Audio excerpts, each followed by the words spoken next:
Pinaimbestigahan ng palasyo ang tangkang pagpatay sa alkalde ng Sharif Agwak sa Maguindanao del Sur kung saan nahuli kampang gumamit ng rocket-propelled grenade o RPG ang mga suspect. May binuo ng Special Investigation Task Group ang PNP. At nakatutok si June Veneracion. Malapelikula ang mga tagpo sa isang ambush sa Maguindanao del Sur kahapon ng umaga.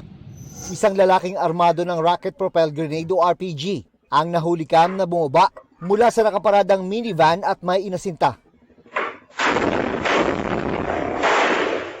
Sinapol nito ang likuran ng isang SUV. Nakaligtas ang sakay ng bulletproof na SUV na si Sharif Agwak Mayor Ahmad Mitra Ampatuan, pero sugatan ang dalawa niyang security escort. Mabilis na tumakas sa mga sospek pero naabutan at naharang ng mga pulis at sundalo.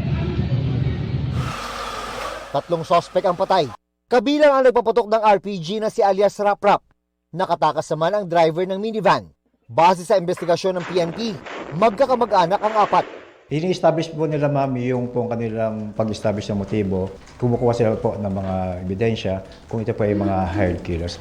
Sa investigasyon, lumabas na may 3 warrant of arrest sa iba't ibang kaso gaya ng murder.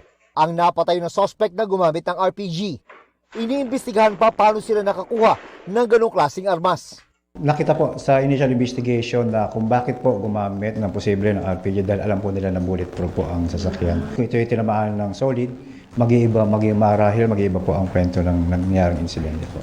Sa utos ng liderato ng PNP, bumuo na ng Special Investigation Task Group para imbestigahan ang ambush at matukoy kung sino ang mga nasa likod dito.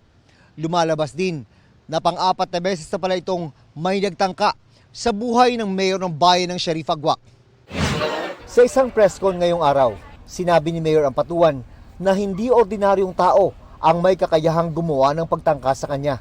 Hindi ko akalain na mga ganun mangyari sa akin. Sinong tao na ganun na kalakas na bari sa akin? Inihayag din ng alkalde ang kanyang pagtataka kung bakit siya binawian ng security detail. Bigla lang naalis yung escort ko, doon na nagpasok yung lahat ng threat sa akin na ambusin ako. Mabilisang paglutas sa krimen din ang utos ng Malacanang. Kinukondena po ng Pangulo ang nangyaring yan. At dahil sa kanya pong pag-uutos at direktiba, agad-agad din pong kumilos ang DILG, pati po ang PNP. Para sa GMA Integrated News, June Veneracion, nakatutok, 24 oras.